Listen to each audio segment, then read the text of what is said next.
اعوذ باللہ من الشیطان الرجیم بسم اللہ الرحمن الرحیم۔ ناظرین کرام، درس قرآن کے لیکچر نمبر 2 کے ساتھ آپ کی خدمت میں حاضر ہوں۔ پچھلے لیکچر میں ہم نے سورۃ فاتحہ کا ابتدائی تعارف پڑھا تھا۔ امید ہے کہ وہ لیکچر آپ لوگوں نے سن لیا ہوگا، اور اگر نہیں سنا تو اس کو ضرور سن لیں۔ اور آج کی کلاس میں ہم نے باقاعدہ قرآن پاک کا آغاز کرنا ہے، جس میں ہم نے سورۃ فاتحہ کا لفظی ترجمہ اور تفسیر کو بھی پڑھنا ہے۔ مگر اس سے پہلے چند باتوں کے بارے میں ہم ڈسکس کریں گے۔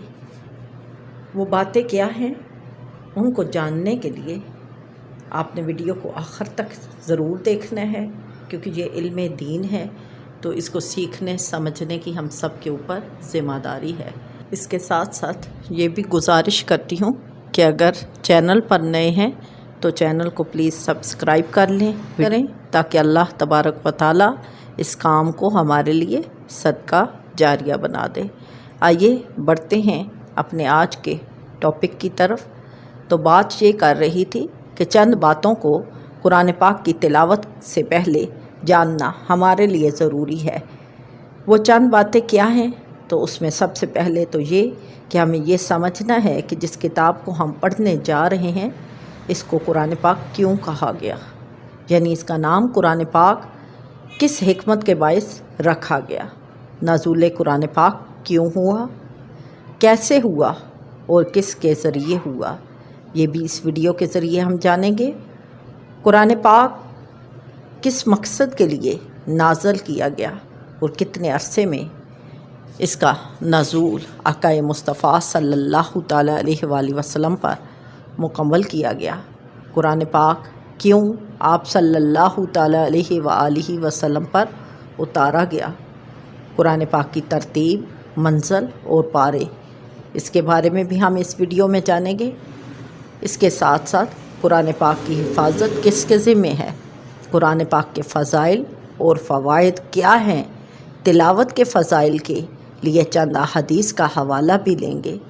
تلاوت کے آغاز پر تعوذ اور تسمیہ پڑھنا کیوں ضروری ہے، اس کے بارے میں بھی تشریح اور حدیث کا اور قرآنی احکام کا حکم لیں گے۔ تو آئیے شروع کرتے ہیں اپنے آج کے اس لیکچر کو۔ تو سب سے پہلے یہ جان لیں کہ لفظ قرآن اگر ہجے کیے جائیں تو 3 چیزوں سے مل کے بنا ہے، کر، مدہ اور نون، یعنی قرآن۔ اگر ہم لفظ کر کو لیں تو یہ معنی دیتا ہے جمع کرنے کے۔ اب قرآن کو قرآن اس لیے کہتے ہیں کہ یہ بھی سارے اولین و آخرین کے علموں کا مجموعہ ہے، یعنی دنیا کا کوئی بھی ایسا علم نہیں جو اللہ تبارک و تعالیٰ نے اس قرآن پاک کتاب میں نہ نازل کیا ہو۔ اور اسی لیے اللہ تبارک و تعالیٰ خود فرماتے ہیں کہ نزلنا علیک الکتاب، کہ میں نے یہ کتاب نازل فرمائی۔ اب آگے بڑھتے ہیں اور اس کا حوالہ لیتے ہیں کہ لفظ قرآن کے ساتھ اگر مدہ درمیان سے نکالیں، نون لگا دیں تو کیا بنتا ہے اور اس کے معنی کیا بنتے ہیں۔ تو اگر قرآن کے درمیان سے مدہ کو نکال دیں اور نون لگا دیں تو یہ لفظ قرن بنتا ہے، اور قرن کے معنی ہے ملنا اور ساتھ رہنا۔ دیکھیں، قرآن پاک اس لیے اس کو کہا جاتا ہے کہ حق اور ہدایت اس کے ساتھ ہے، نیز اس کی صورتیں اور آیتیں ہر ایک بعض کو بعض کے ساتھ ملا رہی ہیں، کوئی کسی کے مخالف نہیں۔ اس کے ساتھ اس میں عقائد اور اعمال، اخلاقیات، سیاسیات، عبادات، معاملات، تمام چیزوں کو ایک ساتھ جمع کر دیا گیا، اور مسلمان کے ساتھ ہر وقت اس کا رہنا موجود رہتا ہے، یعنی قرآن پاک ہر حال میں مسلمان کے ساتھ رہتا ہے، اس کے دل کے ساتھ، خیال کے ساتھ، ظاہری اعضاء کے ساتھ اور باطنی عضووں کے ساتھ دل میں پہنچتا ہے، اس کو مسلمان بناتا ہے۔ جب یہ دل میں جاتا ہے تو مسلمان کو مسلمان بناتا ہے، مسلمان کو بتاتا ہے کہ تو نے اپنے ہاتھ، پاؤں، ناک، کان وغیرہ کو کس طرح اللہ کے احکام کے مطابق ڈھال دینا ہے۔ کون سے کام حلال ہیں کہ ان میں تو مشغول ہو جا، اور کون سے کام حرام ہے کہ تو اس سے باز رہے۔ پھر اگر غور کریں تو زندگی کی ہر حالت میں قرآن پاک ہمارے ساتھ ہے، بچپن میں ساتھ، جوانی میں ساتھ، بڑھاپے میں ساتھ، پھر ہر جگہ ساتھ رہتا ہے۔ تخت پر بھی ساتھ ہوتا ہے اور تختے پر بھی ساتھ ہوتا ہے، مسجد میں، آبادی میں، غرض کے ہر حال میں، ہمارے اٹھتے بیٹھتے، یہاں تک کہ مرتے وقت بھی قرآن پاک ہمارے ساتھ ہی رہتا ہے۔ اس کے ساتھ ساتھ بروز حشر یہ ہمارا شافی ہے کہ اللہ تبارک و تعالیٰ فرماتے ہیں کہ قاری سے کہا جائے گا کہ اپنے قرآن کی قرات کر اور جنت کی منزلیں چڑھتا جا، جہاں پر تیری آخری آیت ہے وہیں پر تیرا مقام ہے۔ اب آتے ہیں کہ قرآن پاک کو لفظ فرقان سے بھی پکارا جاتا ہے، تو اس کے معنی کیا ہیں؟ خوب سمجھ لیں کہ لفظ فرقان فرق سے بنا ہے۔ اس کے معنی ہے فرق کرنے والی چیز۔ قرآن کو فرقان اس لیے کہتے ہیں کہ حق و باطل، جھوٹ اور سچ، مومن اور کافر میں فرق بتانے والا ہے۔ یہ قرآن بارش کی مثال ہے۔ ذرا دیکھیں، کسان زمین کے مختلف حصوں میں بیج بو کر اس بیج کو چھپا دیتا ہے، کسی کو بھی نہیں پتہ لگتا کہ اس نے کون سا بیج کہاں پر بویا ہوا ہے، مگر بارش ہوتے ہی جہاں جو بیج دفن ہوتا ہے وہیں پر پودا نکل آتا ہے۔ تو بارش زمین کے اندرونی تخم کو ظاہر کرتی ہے۔ اسی طرح رب تعالیٰ اپنے بندوں کے سینوں میں ہدایت، گمراہی، سعادت، شقاوت، کفر و ایمان کے مختلف تخم جو ہیں ان کو قرآن پاک کے نزول سے ظاہر کرتا ہے۔ اور قرآن پاک نے ہی ہمیں بتایا کہ سچ اور جھوٹ میں فرق کیا ہے، کیونکہ قرآن پاک فرقان حمید ہے، اور فرقان کا معنی فرق کرنے والا۔ تو قرآن پاک نے ہمیں فرق کر کے دکھایا کہ گمراہ اور ہدایت یافتہ میں کیا فرق ہے، کفر اور ایمان کے درمیان کیا فرق ہے۔ قرآن پاک کے آنے سے پہلے صدیق اور ابو جہل ایک ہی لسٹ میں کھڑے تھے، کفر اور شرک الگ نہیں تھا، منافق اور مومن کی پہچان نہیں تھی۔ تو قرآن پاک نے ہمیں آ کر فرق ظاہر کر دیا کہ ابو لہب اور فاروق کے درمیان کیا فرق ہے۔ تو اس کا مطلب ہم نے یہ جانا کہ فرقان یعنی فرق ظاہر فرمانے والا۔ قرآن پاک کو کل 32 نام دے کر پکارا جاتا ہے۔ اس کی تفصیل بھی انشاءاللہ عز و جل آگے آنے والے لیکچرز میں ہم جانیں گے۔ اب آتے ہیں کہ نزول قرآن پاک کس کے ذریعے ہوا۔ تو یہ نزول قرآن پاک جناب جبرائیل امین کے ذریعے اللہ تبارک و تعالیٰ نے پیارے آقا صلی اللہ تعالیٰ علیہ وآلہ وسلم پر نازل فرمایا۔ اس میں کچھ حصہ مکی ہے اور کچھ حصہ مدنی ہے۔ جو مکی حصہ ہے اس کو ہم مکی کیوں کہتے ہیں؟ وہ اس لیے کہ جو مکہ شریف میں نازل ہوا، یعنی ہجرت سے پہلے جو حصہ نازل ہوا اس کو ہم مکی کہتے ہیں۔ یہاں پہ یہ بات بتا دوں کہ ہجرت سے پہلے خواہ وہ مکہ میں نازل ہوا یا مدینہ میں، مگر ہجرت سے پہلے قرآن پاک کا جو حصہ نازل ہوا اس کو ہم مکی کہتے ہیں۔ اسی طرح ہجرت کے بعد کے دور کو ہم مدنی کہتے ہیں، خواہ وہ مدینہ میں نازل ہوا یا مدینہ سے باہر کسی حد میں، مگر ہجرت کے بعد کے تمام پیریڈ کو ہم مدنی دور کہتے ہیں۔ جتنی بھی صورتیں ہجرت کے بعد آئیں وہ مدنی کہلائیں، اور جتنی بھی صورتیں ہجرت سے پہلے آئیں تو وہ مکی کہلائیں۔ اب آتے ہیں کہ قرآن پاک کا نزول کتنی بار ہوا۔ تو سب سے پہلے یہ جان لیں کہ قرآن پاک کا نزول 23 سال کے عرصہ میں تھوڑا تھوڑا باقدر ضرورت ہوتا رہا۔ ہاں، اس سے پہلے یہ بھی ذہن میں لکھ لیں کہ قرآن پاک سب سے پہلے لوح محفوظ میں لکھا گیا۔ قرآن مجید کو لوح محفوظ میں محفوظ کیا گیا اور اللہ تبارک و تعالیٰ نے خود اس کی حفاظت کا ذمہ لیا۔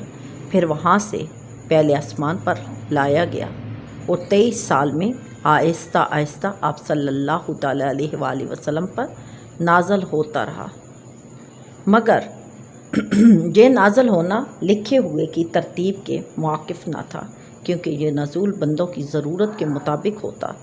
جس آیت کی جب ضرورت ہوتی وہاں پر وہ آیت نازل کی جاتی۔ البتہ جب آیات قرآنی نازل کی جاتی تو جبرائیل امین آپ صلی اللہ تعالیٰ علیہ وآلہ وسلم کو یہ بھی بتا کر جاتے کہ کون سی آیت کس صورت میں لکھی جائے اور اس کی ترتیب کیا ہوگی۔ یوں قرآن پاک 23 سال کے اندر اللہ تبارک و تعالیٰ نے مکمل فرمایا۔ اس کے بعد اس کو کتابی شکل کس نے دی تو اس کے بارے میں یہ آتا ہے کہ جب حضور پاک صلی اللہ تعالیٰ علیہ وآلہ وسلم کا وصال مبارک ہوا اور جنگ یمامہ شروع ہوئی، اس کے درمیان تقریباً 70 کے قریب حافظ قرآن شہید ہوئے۔ اس پر جناب عمر رضی اللہ تعالیٰ عنہ کو خدشہ لاحق ہوا اور انہوں نے جا کے جناب صدیق اکبر کو یہ مشورہ دیا کہ کیوں نہ قرآن پاک کو ایک کتاب کی شکل میں لکھ لیا جائے تاکہ یہ اولین اور آخرین کے لیے ہدایت کا ذریعہ بن سکے۔ لہٰذا ان کی اس کاوش کے اوپر صحابہ کرام کی ایک جماعت کو جمع کیا گیا اور یہ ڈیوٹی حضرت زید بن ثابت اور دیگر صحابہ کرام رضوان اللہ علیہ اجمعین کی ذمہ دی گئی اور ان کو اس کام کے لیے مقرر کیا گیا۔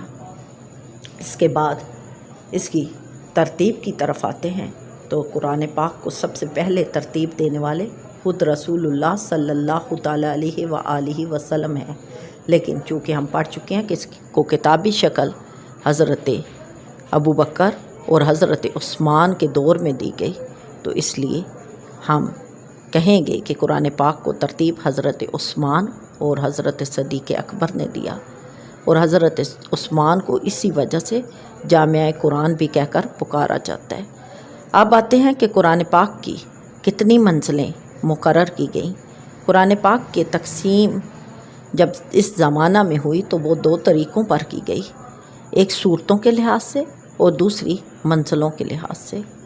تو قرآن پاک کی 7 منزلیں بنائی گئیں۔ سب سے پہلی منزل سورت معاہدہ تک، پھر دوسری منزل سورت معاہدہ سے سورت یونس تک، تیسری منزل سورت یونس سے سورت بنی اسرائیل تک، چوتھی منزل سورت بنی اسرائیل سے سورت شعراء تک، پانچویں منزل سورت شعراء سے سورت صفات تک، اور پھر سورت صفات سے سورت کاف تک، اور پھر پورا قرآن پاک 7 منزلوں میں تقسیم کر دیا گیا۔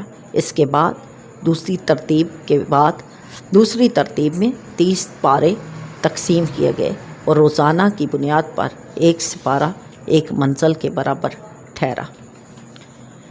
اب آگے آتے ہیں کہ قرآن پاک کی حفاظت اللہ تبارک و تعالیٰ نے کس طرح دی۔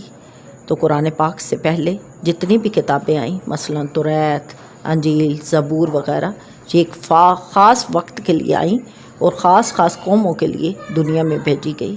اس لیے اللہ تبارک و تعالیٰ نے ان کی حفاظت کا ذمہ خود نہ لیا، جس کا نتیجہ یہی ہوا کہ ان کے پیغمبران اعظام کے دنیا سے پردہ فرمانے کے بعد وہ کتابیں قریب ختم ہی ہو گئیں، لیکن جب قرآن کریم اللہ تبارک و تعالیٰ نے سارے جہان کے لیے اتارا اور اس کو ہمیشہ کے لیے رکھا تو اس کی حفاظت کا ذمہ خود لیا۔ چنانچہ ارشاد فرمایا، ہم نے قرآن پاک کو اتارا اور ہم خود اس کے محافظ ہیں۔ اب آتے ہیں کہ قرآن پاک کے فضائل اور فوائد کیا ہیں۔ تو سب سے پہلے یہ بات جان لیں کہ انسان میں طاقت نہیں کہ وہ رب کے کلام کے فضائل اور اس کے فوائد کو پوری طرح سے بیان کر سکے۔ مسلمانوں کی واقفیت کے لیے چند باتیں اس کے فضائل کے طور پر بیان کیے جاتے ہیں۔ کلام کی عظمت کلام کرنے والے کی عظمت سے ثابت ہوتی ہے، جیسا کہ اللہ تبارک و تعالیٰ نے اس کلام کو اپنا کلام کہہ کر پکارا، اور اس کی مثال ہم یوں لیں گے کہ کلام الملک ملک الکلام، یعنی بادشاہ کا کلام کلاموں کا بادشاہ۔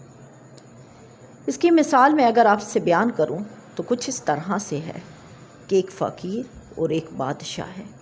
فقیر جب صدا لگاتا ہے اور اس کے منہ سے صدا نکلتی ہے تو کوئی اس کی طرف دھیان بھی نہیں دیتا، سب اپنے اپنے کاموں میں مشغول رہتے ہیں۔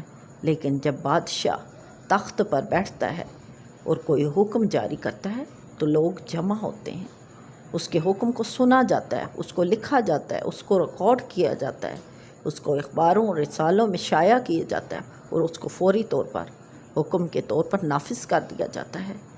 تو مطلب بادشاہ کا کلام کلام کا بادشاہ ہے۔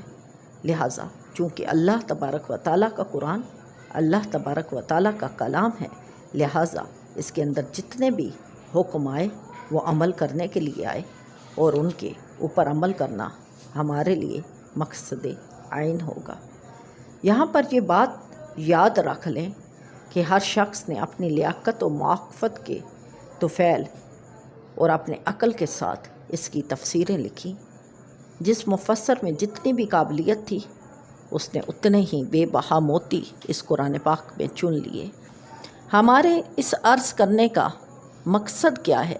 مقصد یہ ہے کہ کوئی بھی بڑے سے بڑا عالم اور بڑا سے بڑا زبان دان یہ دعویٰ نہیں کر سکتا کہ اس نے قرآن پاک کی حقیقت کو پا لیا، یا وہ جو فضائل بیان کر رہا ہے وہ بالکل ٹھیک ہیں، بلکہ یاد رکھیں کہ قرآن پاک ایک سمندر ہے جس کا کنارہ کسی نے نہ جانا۔ ہاں، جس کو جتنا تیرنا آتا ہے وہ اتنا اس کی گہرائی میں جاتا ہے اور موتی چن کے لاتا ہے، اور جس کے پاس برتن ہوتا ہے وہ اتنا برتن موتیوں سے بھر لاتا ہے۔ لیکن آج تک اس سمندر کی گہرائی کو نہ تو کوئی ناپ سکا اور نہ ہی اس کی تہ کے علم تک پہنچ سکا۔ خیال رہے کہ تمام انبیاء کرام اس سے پہلے آئے اور انہوں نے علم کے خزانے بانٹے، لیکن قرآن پاک ایک ایسا علم کا خزانہ ہے جو بہت بڑا معجزہ بن کے آیا۔ اب سوال پیدا ہوتا ہے کہ قرآن پاک کیسے معجزہ ہے؟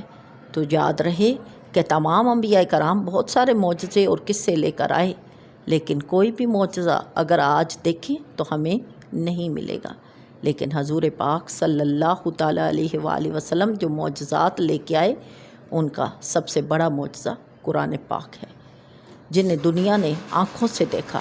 قرآن کریم 6666 آیات پر مشتمل ہے، اور اس کی ہر آیت اپنے اندر ایک معجزہ ہے، اور یہ اس کا سب سے بڑا معجزہ ہے کہ اتنی صدیاں گزر جانے کے باوجود آج تک اس جیسا کلام کوئی نہ لا سکا، بلکہ اس کی ایک آیت کے معجزے کو کوئی جان نہ سکا، نہ ہی کوئی ایک آیت کی مثل ایک آیت ہی لا سکا، بلکہ اس کے معجزوں کی طرف اگر غور کریں تو ہزاروں سکھوں ہندوؤں کو اس کی تلاوت کے دوران روتے ہوئے پایا گیا۔ تو یہ سب سے بڑا معجزہ ہے قرآن پاک کا۔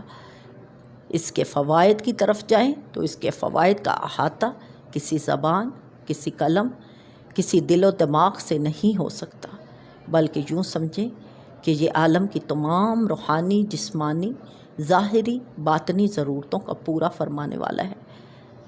اب یہاں پہ یہ یاد رکھ لیں کہ اگر ہم قرآن پاک کو صحیح حدیث و فقہ کی روشنی میں پڑھ لیں اور اس کے عامل بن جائیں تو دنیا کی کوئی طاقت ہمیں گمراہ نہیں کر سکتی، کیونکہ قرآن پاک ایک نور ہے اور نور کا ایک آفتاب ہے۔ دیکھیں ذرا غور کریں کہ سورج جب نکلتا ہے تو تمام دنیا کو روشن کرتا ہے، مگر ذرا غور کریں تو یہ سورج دنیا کے ایک حصے کی طرف نکلتا ہے، اور جس حصے کی طرف اس کا رخ ہوتا ہے وہ روشن ہوتا ہے، لیکن جس کی طرف اس کی بیک ہوتی ہے وہ تاریکی میں ہوتا ہے۔ اور پھر اگر اس کی روشنی کی طرف دیکھیں تو اگر اس کے آگے کوئی بادل کا ٹکڑا آتا ہے تو اس کی روشنی ماند پڑ جاتی ہے، لیکن قرآن پاک کو ذرا غور سے دیکھیں کہ یہ ایسا آفتاب ہے جو نہ صرف ہمارے ظاہر کو روشن کرتا ہے بلکہ ہمارے باطن کو بھی روشن کر دیتا ہے۔ قرآن پاک صحراؤں کو بھی روشن کرتا ہے، پہاڑوں کو بھی روشن کرتا ہے۔ نیز اس کے ساتھ ساتھ یہ بھی جان لیں کہ جس طرح اس کی روشنی پہاڑوں کے اوپر داخل ہوتی ہے، اسی طرح اس کی روشنی غاروں میں اور تہ خانوں میں غرض کی ہر جگہ پہنچ رہی ہے۔ نہ کبھی اس کو گرہن لگا، نہ کبھی کوئی بادل اس کی روشنی کو ڈھک سکا۔ اس کی شعاعیں بڑی تاریک گھٹاؤں کو بھی چیر کر اپنا کام کرتی ہیں۔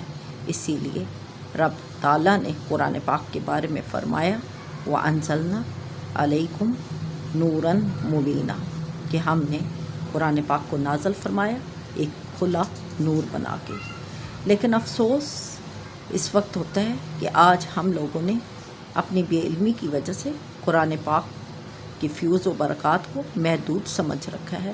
بعض لوگوں نے تو اپنے عمل سے ثابت بھی کر دیا ہے کہ قرآن کریم فقط اس لیے آیا ہے کہ بیماری میں اسے پڑھ کر دم کر لو، گھر میں برکت کے واسطے رکھ لو، جب کوئی مرنے لگے تو اس پر سورہ یاسین پڑھ لو اور بعد موت اس کو پڑھو کہ سال ثواب کرو۔ باقی رہا عمل تو اس کے لیے قرآن پاک کی کوئی ضرورت نہیں۔ اس کے لیے ہم فقط انگریزوں کے بنائے ہوئے قوانین پر چلتے ہیں۔ چنانچہ بعض جگہ کے مسلمانوں نے تو اپنی خوشی سے اسلامی قوانین کے مقابلے میں ہندوؤں یا عیسائیوں کے قانون کو اپنے اوپر لازم کر لیا ہوا ہے۔ یاد رکھیں کہ قرآن پاک ایک نسخہ ہے اور نسخے کو فقط پڑھتے رہنے سے شفا نہیں ملتی، بلکہ ذرا غور کریں، جب ہم بیمار ہوتے ہیں تو ڈاکٹر کے پاس جاتے ہیں تو وہ ہمیں دوائی لکھ کے دیتا ہے، ہم دوائی لے کے آتے ہیں، دوائی کو کھاتے ہیں تبھی ہمیں آرام ملتا ہے۔ کبھی ایسا ہوا کہ ہم نے دوائی لا کر بس دوائی کو لکھ لیا، یا دوائی جب جس پرچی پہ لکھی ہوئی تھی اس پرچی کو پڑھ لیا تو ہمیں شفا ملی؟ نہیں، بلکہ ہم نے دوا استعمال کی تب ہمیں شفا ملی۔ اسی طرح قرآن پاک ایک ایسا نسخہ ہے کہ جس کو فقط دیکھنے سے ہمیں ثواب تو حاصل ہوتا ہے مگر شفا نہیں ملتی، چونکہ ہمارا دل دنیاوی خواہشات کی وجہ سے بیمار رہتا ہے، تو اس بیماری کا علاج قرآن پاک کے پڑھنے سے ہوتا ہے، نہ کہ دیکھنے سے۔ جس طرح سے ہم اپنے مال اور بدن کے اعضاء سے بہت سارے کام لیتے ہیں، جس طرح ہم اپنی آنکھ سے دیکھتے ہیں، روتے ہیں، اس میں سرما لگا کر زینت بھی سنوارتے ہیں، اسی طرح سے ہم زبان سے کھاتے بھی ہیں، بولتے بھی ہیں اور کھانے کی لذت بھی محسوس کرتے ہیں۔ ٹھیک اسی طرح قرآن پاک ہمارے ظاہر کو، باطن کو، ہماری عادات کو خوبصورت کرتا ہے۔ یاد رکھیں کہ قرآن پاک ہمارے لیے ثواب کے ساتھ ساتھ بہت بڑا قانون ہے۔ یہ بادشاہ کے لیے قانون ہے، غازی کے لیے تلوار ہے، بیمار کے لیے شفا ہے، غریب کا سہارا ہے، کمزور کا عصا ہے، بے ایمان کے لیے ہدایت، قلب مردہ کے لیے یہ زندگی، قلب غافل کے لیے یہ تنبیہ ہے اور گمراہوں کے لیے مشعل راہ، زنگ آلود قلبوں کے لیے یہ ایک ثقیل ہے۔ تو قرآن پاک کے فضائل فقط ہم بیان کرنے سے بیان نہیں کر سکتے۔ اب ہم اس قرآن پاک کی فضیلت کے لیے چند احادیث کا حوالہ لیتے ہیں۔ تو سب سے پہلے یہ جان لیں کہ اللہ تبارک و تعالیٰ کے حبیب صلی اللہ تعالیٰ علیہ وآلہ وسلم نے فرمایا، جس گھر میں روزانہ سورۃ بقرہ پڑھی جائے وہ گھر شیطان سے محفوظ رہتا ہے، لہٰذا جنات کی بیماریوں سے بھی انسان کو محفوظ رکھتا ہے۔ قیامت کے دن سورۃ بقرہ اور سورۃ آل عمران لوگوں پر سایہ کریں گی اور ان کی شفاعت کریں گی۔ اس کے ساتھ ساتھ اللہ تبارک و تعالیٰ کے حبیب صلی اللہ تعالیٰ علیہ وآلہ وسلم نے فرمایا کہ جو شخص قرآن پاک کا ایک حرف پڑھے اس کو 10 نیکیوں کے برابر نیکی ملتی ہے۔ یہاں پر یہ خیال رہے کہ الف لام اور میم ایک حرف نہیں، بلکہ الف ایک حرف، لام ایک حرف، میم ایک حرف ہے، یعنی یہ تینوں لفظ تین حرف کہلائے، تو گویا ہمیں ایک الف لام میم پڑھنے پر 30 نیکیاں ملی۔ تو قرآن پاک ہمارے لیے کتنی خوبصورت چیز ہے کہ جس نے ہمیں ہدایت کے ساتھ ساتھ نیکیوں سے بھی نواز دیا۔ اب ہم اس کی تلاوت کی طرف آئیں کہ اس کی تلاوت کا سب سے پہلے طریقہ کیا ہے۔ تو قرآن پاک کو ہمیشہ تعوذ و تسمیہ سے پڑھنا چاہیے۔ تعوذ میں اللہ تبارک و تعالیٰ کی کیا حکمتیں ہیں، کیونکہ تعوذ کا حکم اللہ تبارک و تعالیٰ نے سورۃ نحل کے اندر نازل فرمایا، اور اللہ تبارک و تعالیٰ نے حکم دیا کہ جب بھی کوئی کام کرنے لگو تو شیطان مردود کو اپنے سے دور کر لیا کرو۔ اور یہی وجہ ہے کہ جب ہم اعوذ باللہ پڑھتے ہیں تو اس میں سب سے پہلا نقطہ کیا آتا ہے ہمارے پاس، اور وہ نقطہ یہ ہے کہ ہم مخلوق سے ہٹ کر خالق کی طرف رجوع کرتے ہیں۔ ہم کہتے ہیں اعوذ باللہ، اے اللہ میں پناہ میں آئی، صرف تیرے سوا کسی کی پناہ میں نہ آئی۔ گویا ہم نے تمام خلق سے منہ موڑ کے اپنے خالق کی طرف رجوع کر لیا، اور ہم پہلی سیڑھی پر چڑھ گئے، اور جب ہم نے پڑھا من الشیطان الرجیم تو ہم نے اپنی بے بسی کا اظہار کر دیا۔ اے اللہ میں بے بس ہوں، اے اللہ میں شیطان سے اپنے دل کے باغ کو نہیں بچا سکتا۔ دل کو باغ کا کیوں کہا گیا؟ اس لیے کہ اللہ تبارک و تعالیٰ فرماتے ہیں کہ مومن کا دل ایک باغ کی طرح ہے، اور جس طرح میں نے پہلے مثال دی کہ جب کسان باغ میں کوئی بیج بوتا ہے تو پھر اللہ کی رحمت کی بارش اس پر برستی ہے تو وہ ننھے پودے نکل آتے ہیں اور وہ ہرا بھرا کھیت بن جاتا ہے۔ ٹھیک اسی طرح مومن جب قرآن پاک کی تلاوت کرتا ہے تو اس کی آیات بیجوں کی شکل میں اس کے دل پر گرتی ہیں اور ایک کھیتی تیار ہوتی ہے، اور جب اللہ کا نور اس کے اوپر برستا ہے تو وہ ٹھنڈی اور چھاؤں بن جاتی ہے، نورانی چھاؤں بن جاتی ہے، اور وہ تناور باغ بن جاتا ہے۔ اور جب اللہ تبارک و تعالیٰ اس باغ میں اپنی تجلی فرماتے ہیں تو یہ اللہ کا گھر بن جاتا ہے۔ اسی لیے انسان کو چاہیے کہ اللہ کے گھر کو شیطان سے پناہ عطا فرمائے، لیکن چونکہ انسان اس بات میں بے بس ہے تو وہ اللہ تبارک و تعالیٰ سے کہتا ہے کہ اے اللہ میں بے بس ہوں، مجھے بچا لے اپنے دشمن سے اور میرے دشمن سے، کہ جس نے تیرے حکم کی عدولی کی اور جو مجھے بھی اکساتا ہے کہ میں تیرے حکم کی عدولی نہ کروں، میں تیرے حکم کو نہ مانوں، اس شیطان مردود سے مجھے پناہ عطا فرما۔ یہی وجہ ہے کہ انسان اعوذ باللہ من الشیطان الرجیم پڑھتا ہے کہ اے اللہ میں نے خلق سے ہٹ کر تیری طرف رجوع کی، اے اللہ میرے دل کے باغ کو اس شیطان مردود سے پناہ عطا فرما، اور اس میں اپنے حکمت کے موتی بکھیر۔ پھر اس میں یہ بھی آتا ہے کہ قرآن کریم فرماتا ہے کہ قرآن پاک کو نہ چھوئیں مگر پاک لوگ، تو قرآن پاک کی جلد کو پاک ہاتھ چھوئیں، اور قرآن پاک کی عبارت کو پاک زبان چھوئے، اور قرآن پاک کے مضامین کو پاک دل چھوئیں۔ تو اعوذ زبان اور دل کی طہارت ہے۔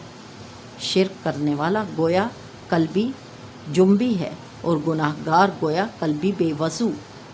تو اعوذ باللہ پڑھنے سے اللہ کی آب رحمت کا دریا بہتا ہے، جس میں انسان غوطہ لگا کر پاک ہو جاتا ہے۔ جس نے اعوذ باللہ ہی پڑھ لیا تو گویا اس نے دل کو اللہ کی رحمت سے دھو لیا، اور خلق سے ہٹ کے مالک کی طرف رجوع کرنے سے اس کی زبان پاک ہو گئی، اور جب اس نے اس زبان سے آیات مبارکہ پڑھی تو اس نے اپنے دل کے باغ کے اندر ایک نیکی کا بیج بو دیا، اور پھر جب اللہ تبارک و تعالیٰ نے اس بیج کے اوپر اپنی رحمت برسائی تو وہ باغ کی شکل میں تیار ہوا۔ اور حدیث قدسی میں آیا ہے کہ اللہ تبارک و تعالیٰ فرماتے ہیں کہ جس طرح جنت ہمارا باغ ہے، اسی طرح انسان کا دل بھی اللہ کا باغ ہے، جہاں پہ اللہ تبارک و تعالیٰ اپنی تجلی فرماتے ہیں۔ پھر اس کے بعد اللہ تبارک و تعالیٰ نے حکم دیا کہ طاؤس کے بعد تلاوت سے پہلے تسمیہ پڑھیں۔ یوں سمجھ لیں کہ تسمیہ علاج ہے، جبکہ طاؤس پرہیز ہے، کیونکہ جب ہم پرہیز کرتے ہیں تو علاج ہمیں فائدہ دیتا ہے۔ ڈاکٹر کے پاس جاتے ہیں تو وہ ہمیں پرہیز بتاتا ہے کہ اگر ٹھیک ہونا ہے تو تیکھا نہیں کھانا، ٹھیک ہونا ہے تو کھٹا نہیں کھانا، مرچ مسالے سے پرہیز کرنی ہے، پھر یہ دوائی آپ پہ اثر کرے گی۔ تو گویا طاؤس ہمارا پرہیز ہوا، اور پھر جب ہم نے بسم اللہ پڑھی تو اللہ کی مہربانی ہمیں حاصل ہو گئی اور ہم بالکل ٹھیک ہو گئے۔ اب ہمارا دل اس بات کے لیے تیار ہے کہ اس کے اوپر نور کی پرت لگ جائے اور اللہ کے علم کو وہ حاصل کر سکے۔ اللہ تبارک و تعالیٰ نے ہمیں جو علم عطا فرمایا، اللہ تبارک و تعالیٰ سے ہم یہ دعا کرتے ہیں کہ اللہ تبارک و تعالیٰ اس پر ہمیں عمل کرنا نصیب فرمائے اور ہمیں صحیح معنوں میں قرآن پاک پڑھنے کی توفیق عطا فرمائے۔ آگے کے لیکچر کے لیے دوسری ویڈیو کو ضرور دیکھیں۔